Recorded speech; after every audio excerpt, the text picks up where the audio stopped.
এই ভিডিওটা ছিল 2-3 দিন আগেকার, মানে আমি যেদিনকার বাড়ি আসবো সেদিনকার ভিডিও ছিল।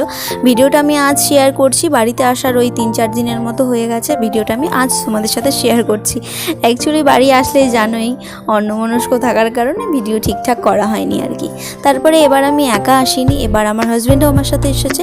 তো দেখো আমাদের ট্রেনটাও ছেড়ে দিয়েছে, শিয়ালদার থেকে আমরা ট্রেনে যাই, প্রত্যেকবারই এই দার্জিলিং মেলে যাই।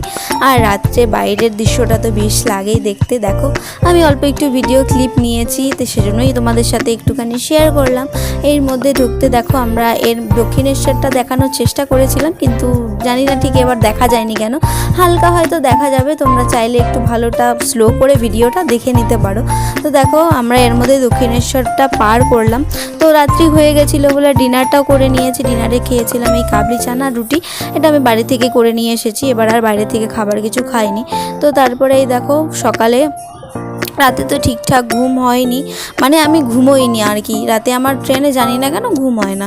তো বাইরে দেখো বৃষ্টি পড়ছে প্রচুর, মানে রাত্রি থেকেই বৃষ্টি হচ্ছে। আমাদের ওখানে তো বৃষ্টি হচ্ছিলোই, আবার এখানেও বৃষ্টি হচ্ছে। দেখো মুখ চোখের অবস্থা, মুখ চোখগুলো তো ভুলেই গেছে আর কি। তো তারপরে একটু মাথাটাও ধরেছিল, সেজন্য পরেও বললো সেরকম খাবার কিছু খেতে হবে না, মানে চা কফি তো খুব একটা খাই না। তারপরে এই মুড়িটা খেলাম আর কি, যাতে গ্যাসটা একটু কমে যায়।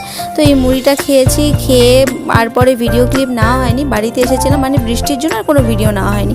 তো বাড়ি এসে স্নান টান সেরে এখানে সকালে ব্রেকফাস্টে খেয়েছিলাম লুচি আর এটা কিছুটা